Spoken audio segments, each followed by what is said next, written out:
उसी को खा जाती है, वो हजम नहीं होती। गाय के पेट में जाके रोग पैदा कर देता है। जब गाय के पेट में रोग हो गया और वो उस रोग से मरती है तो पाप उस आदमी के सिर चला जाता है जिसने वो खाया है। तो पर्यावरण को हमने खराब किया। आप सभी को प्यार भरी राधा स्वामी जी। देखिए, जो आज का सत्संग का विषय है उसमें महाराज ने बताया कि संतों की वाणी में जीवन का सार छिपा हुआ है, इसलिए संतों का सत्संग हृदय के कपाट खोल देता है। साथ ही महाराज ने बताया कि सत्संग का एक एक पल हमारे जीवन के लिए बहुत ही ज़्यादा लाभकारी होता है। क्या पता कौन सा वचन कब हमारा जीवन बदल दे। गुरु महाराज ने फरमाया कि इंसान पर जड़ चेतन की अनेक गांठें हैं और माया उसे जकड़े रखती है। अगर हमें धन माया से बचना है, मोह माया से बचना है, तो हमें सत्संग अवश्य लेना चाहिए। हमें सतगुरु की शरण लेनी चाहिए और उनके प्रवचनों को ध्यान से सुनकर उनके प्रवचनों को अपने जीवन में उतार कर अपने जीवन का कल्याण अवश्य कराना चाहिए। और साथ ही महाराज ने बहुत प्यारी प्यारी बातें सत्संग में बताई है, जो बातें हमारे नैतिक जीवन के लिए बहुत ही ज़्यादा लाभकारी होती है। तो चलिए, आपका कीमती समय लेते हुए सत्संग को शुरू करते हैं। कृपया प्यार भरे सत्संग को पूरा सुनकर पुण्य भागीदार अवश्य बनिए। राधा स्वामी। बेटी बचाओ बेटी पढ़ाओ सोचते ही नहीं है। बेटी नहीं होगी सृष्टि कहाँ से रहेगी। और पाप कितना बड़ा होता है, 7 जन्म तक पाप नहीं मिटता।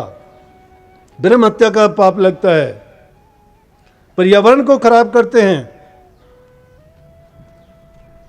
गाय को देखते हो, भूखी में इधर उधर डोलती हैं, वो पॉलिथीन का हम प्रयोग करते हैं, उसको प्रयोग करके फेंक देते हैं।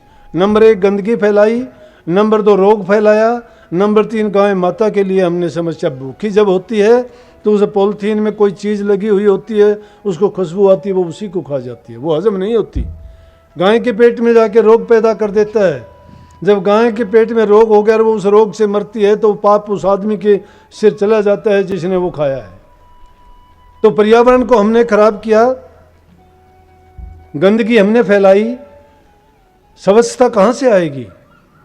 स्वच्छता का तो अगर देखो, नानक साहब ने कितना अच्छा कहा कि भरिए हाथ पैर तंदे पानी धोते उतर से खे।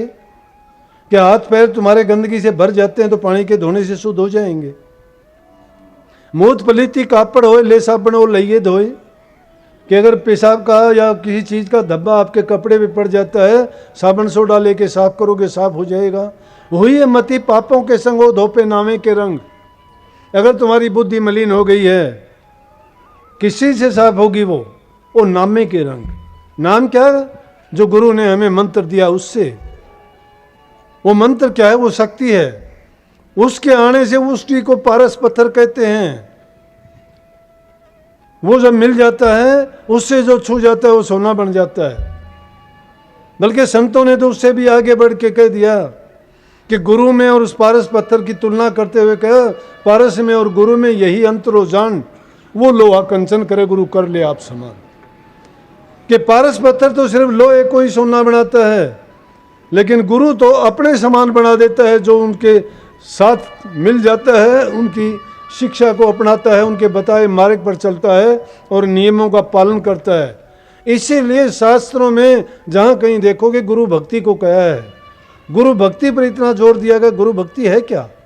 गुरु भक्ति इसको ना मान लेना कि नोट चढ़ा दिए, कपड़े लेके चले गए, साल उड़ा दिया या और चीज़ें तोहफे के रूप में लेके गए, कभी जन्मदिन के बहाने से, कभी किसी और बहाने से। क्या करेंगे?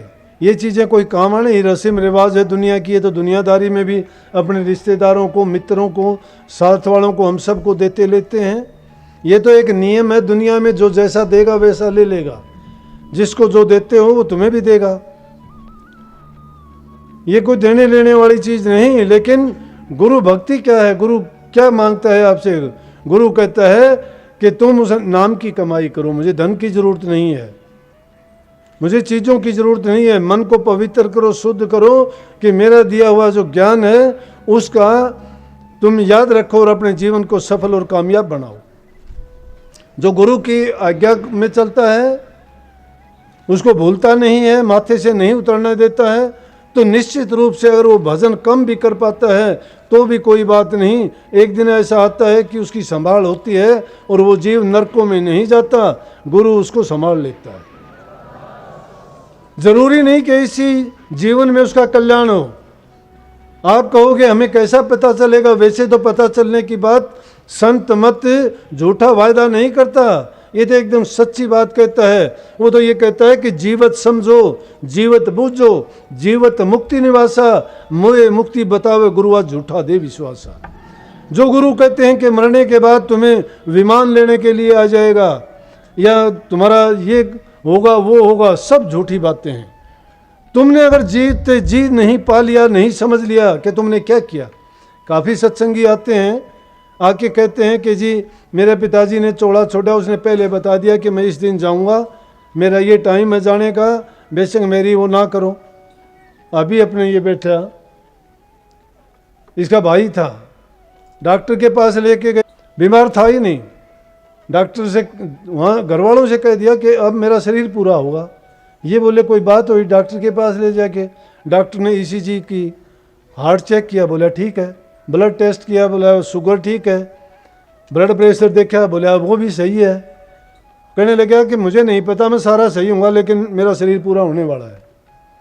और ये सब के सब देखते रह गए, 2 मिनट में वहीं बैठे बैठे शरीर पूरा हो गया। तो मैं ये नहीं कहता, क्योंकि इंसान जब इसी जीवन में जिसको कुछ नहीं मिलता है, नहीं समझता है, नहीं पाता, नहीं बता पाता है, कोई बता देता है, कोई नहीं बताता है। ना बताने के कारण होते हैं, ये दुनिया के बंधन हैं, हम आपस में बहुत जुड़े हुए हैं, इस जीव से गहरे संबंध हैं। अगर पहले जिसको पता लग जाए, जो उस मालिक ने रचना रची है, बहुत सोच समझ के बड़ी गहराई से हर बात को जब उन्होंने ऐसा सोच लिया, तब वो बात यहाँ बढ़ाई है। नहीं तो जीव के साथ ये मोह का बंधन नहीं होता तो कोई किसी का कुछ नहीं करता। ये सब संसार में कोई कर्जा लेने आता है, कोई देने आता है, एक दूसरे से बंधे हुए हैं। जिसका पूरा हो जाता है वो पूरा करके चला जाता है, कोई दुश्मन बन के लेता है, कोई मित्र बन के लेता है, कोई रिश्तेदार बन के लेता है, कोई संतान बन के लेता है। बल्कि स्वामी जी महाराज ने तो एक वाणी में लिखा है कि मित्र तेरा कोई नहीं संगियन में, पड़ा क्यों सोवे इन ठगियन में। मित्र तेरा कोई नहीं संगियन में, इन संगी साथियों में कोई मित्र नहीं है हमारा। क्यों नहीं है मित्र? आदमी चोर आदमी के आगे पीछे से उसको छीन के ले जाता है, चोरी करके ले जाता है, आंख मिचौनी करके। ठग उसको उसका बन के, मीठा बन के ले जाता है। डाकू अपनी ताकत से उससे छीन के ले जाता है। तो हमारे पास कौन से ठग हैं? मीठे ठग हैं, अपने बने हुए हैं। कोई रिश्तेदार है, कोई संतान है, कोई मित्र है, वो अपने हैं, उन पर हर प्रकार से हमारा विश्वास है। लेकिन वो भी हमें ठगते हैं, हमारे हैं नहीं, क्योंकि मित्र हमारा है नहीं इन ठगियन में कोई भी। ये सब के सब ठग हैं। ठग अपना बनता है, मीठा बोलता है, अच्छा व्यवहार करता है, अपना दिखाई देता है, लेकिन वास्तविकता ये है वो अपना है नहीं। तो जो भी चीज़ हमें इस संसार में भासती है, ठीक है, अपना कर्ज और कर्ज चुकाने के लिए, फर्ज को पूरा करने के लिए हम सभी काम करते हैं, लेकिन जब वास्तव में देखोगे तो ये सब के सब हमारा कोई नहीं है। हमारे होते तो हमारे साथ जाते, हमारे साथ तो हमारे कर्म जाते हैं। जो बुरा करके जाता है तो उसके बुरे कर्म साथ जाते हैं, और अच्छा करके जाता है तो उसके अच्छे साथ जाते हैं। जो बुरे करके जाता है वो लंगड़ा लूला अंधा बन के आता है संसार में, कोटी कंगला भिखारी बन के आता है, दुख भोगता है, क्योंकि खोटे कर्म किए थे उनका फल है। जिसने अच्छे काम किए राजा बाबू सेठ साहूकार बन के आ जाएगा। लेकिन दोनों बेड़ियां हैं, एक लोहे की बेड़ी है तो एक सोने की है। बुरा करने वाली लोहे की बेड़ी है, बंधन है, अच्छा करने वाली सोने की बेड़ियां हैं, बंधा हुआ वो भी है। लेकिन संतों का ये मार्ग नहीं है। संतों का मार्ग सुरत शब्द का योग है, आत्मा को परमात्मा से जोड़ने का है। अपने कर्म से मुक्ति पाके और अपने जो कर्म का भोग है उसको यहीं मेट के अपने जिस स्थान से आया था, जिस घर से ये आया था, उस घर में वापस जाने का है। क्योंकि संसार में तो अपने कर्म भोग से हम आते हैं, कर्म पूरा हो गया, लेखा हमारा पूरा हो जाएगा तो फिर आना जाना भी यहाँ खत्म हो जाएगा। अमर होना है क्या? जिसका जन्म नहीं हो वो अमर हो जाता है, लेकिन जो जीता है वो मरता भी है।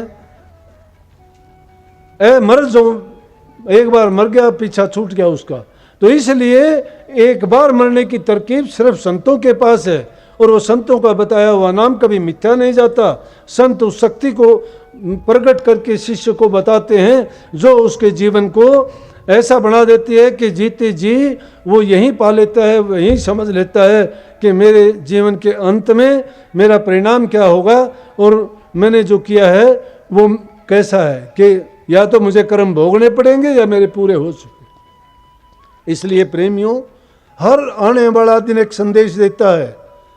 पल पल करके हमारा जीवन बीता जा रहा है, कीमत इसकी बहुत है, लाल और हीरों के बराबर है, लेकिन उसकी कीमत को पहचान के, अपने कर्म को पहचान के जो कर्म को बना लेता है, सुधार लेता है, वो समझो कि अपने जीवन को सफल कर लेता है।